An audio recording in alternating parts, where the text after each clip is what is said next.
G'day YouTube, how the heck we doing? It is Foul Play here, back for the fifth and final match of this modern league. On the die roll, our opponent is keeping 7 cards. We're mulling to do 6, but this 6 looks pretty good. So we'll ditch a Temple Garden and get into this one with a fairly pain light hand. Windswept Teeth to play around A, Blood Moon, B, Liliana of the Veil type effects. Looks like our opponent's just rocking the Grief before anything else. So it's Daybreak Coronet to the bin. Have they missed a land drop, or is this just a post-combat land drop? Alright, I have a feeling like we could potentially be walking into a Spell Pierce here. I don't think the Grief decks run Spell Pierce though, so really put them to the test. Rancor off the top allows us to attack now. So my assumption on this, yeah, Living End, just based off the Grief and not much else. So Grief, pitching, Living End. There you go. Even better information, Architects. This is a pretty rough matchup, really, but if we can race our opponent, that's going to be quite helpful. Opponent's missed land drop now, which is quite nice for us. So we can hit them to 9. Hopefully they miss one of the next 2 land drops. Fingers crossed. Alright, so it looks like our opponent might hold up like Ice, tap down a land. I think we'll just leave the Windswept Teeth uncracked for now. Fortunately, we draw a Forest. That's not really what we wanted to see. Let's go ahead and attack our opponent though. Alright, so they go to 4, 6 cards in hand. And Walker of Waves to the bin. And Curator of Mysteries as well. Alright, well, let's pray they don't miss their land drop, because it's exactly what we need. They go to 2. Oh, damn, they hit Order Warrior. Well, maybe it's only Shardless Agent. Okay, so at least it's Sorcery Speed at this point. Creature's going to go to the grave, and then if they got anything with flying, Curator of Mysteries, yikes. Oh, wow, the way they stack this, Grief strips away the Rancor as well. That's pretty brutal. We'll go end step and then we'll like shuffle stuff back in. Looks like Architect's gonna try to place the top 3 cards of our library back in any order. But nonetheless, the shuffle effect from Windswept Teeth might help us out there. If we can draw a Spirit Mantle, we can get the win straight away. That is only a 1 of in the deck though. So we hit Griffspoon, another Griffspoon in the bin. Opponent currently, we have 19 life. And opponent has over 20 damage here. So unfortunately, that's going to be a concession. Alright, so here we can see a Living End deck. I guess our opponent is running the version with black mana for Grief. Alright, so here we can see a list. Main deck interaction, no Besieges. Sideboard, 2 Force of Vigor, 2 Foundry Breaker. Foundry Breaker is a pretty annoying one. We can also see Subtlety, but I think that's probably going a little bit deep for them. A main deck interaction, not too much. I guess Force and Negation, and of course the aptly named Living End. Reminder guys, if you enjoyed the video or find it entertaining, informative, please consider subscribing. So what we're going to look at sideboarding in here is Chalice to put Chalice on 0 and Solitude to Solitude their creature or our own creature in response to a Living End. Solitude will go to the graveyard and then we have a creature we can reload onto. Our weakest auras or Audacity, Spider Umbra, then it's probably a toss-up between a Light Pause and Hyena Umbra even. It's one of these two. I think I'll just take out 1 Light Pause. It's possible to bring in Leyline of Sanctity as well, but I'd consider that overboarding, given we've already brought in 5 cards and we're on the play. Alright, so Light Pause, we're an Ethereal Armor and a land drop away from a turn 3 kill with Light Pause. I think we keep this, but it's not super exciting. We're also only have 1 white mana source, unfortunately, so we'll Dried Arbor pass, just to make sure we utilize that green mana.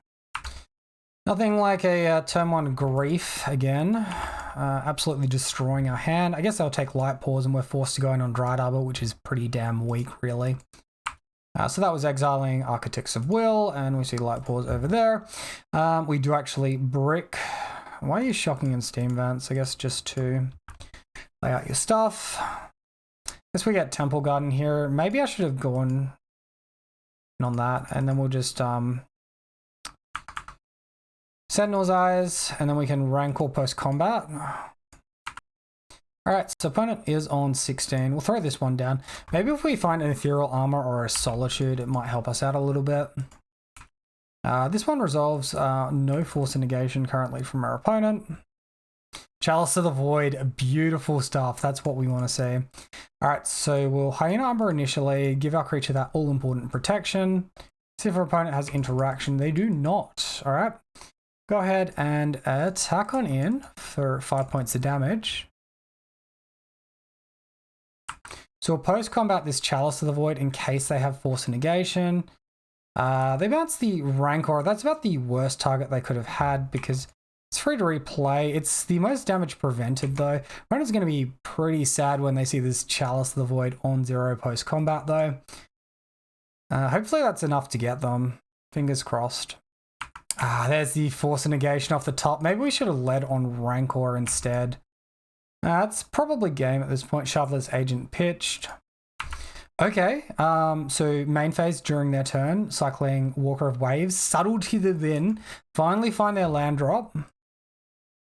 We find a Glade Cover Scout. That's not super exciting for us. They got anything with flying in the graveyard? Subtlety has flying. It's pretty frustrating, and Grief as well. So we're going to lose Griffspoon either way. We're going to lose Scout as well. This is pretty bad. We just have to hope they don't have Living End or Cascade Effect for Living End rather. And because like Glade Cover Scout goes to the graveyard for Grief anyway, we might as well play it out. Threaten lethal next turn. They do however crack, so that's going to be lethal enough for them.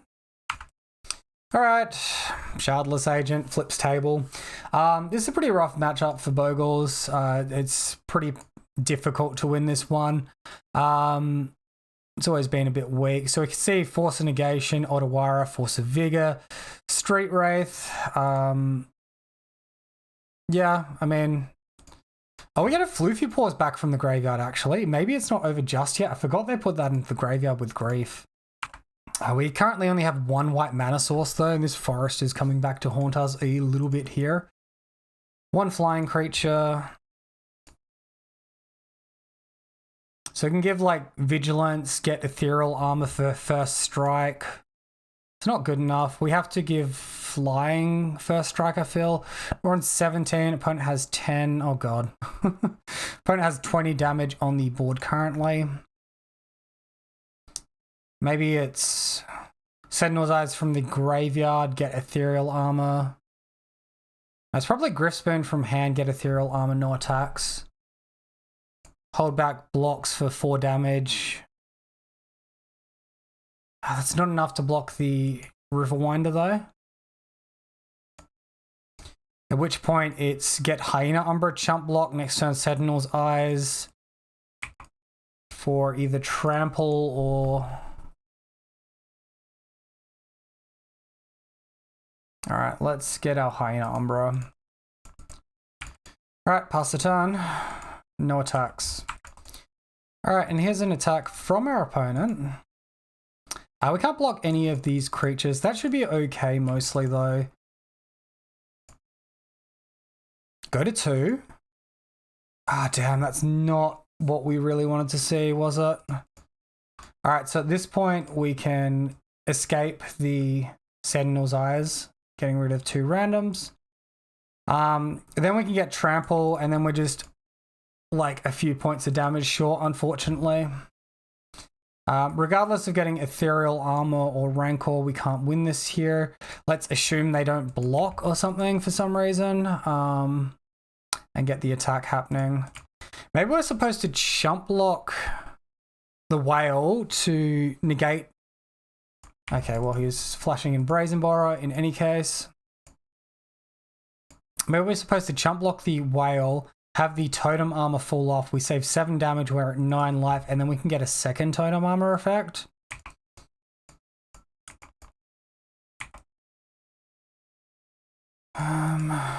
In any case, we can't even play our second Light Paws from the graveyard, and that's just going to be over.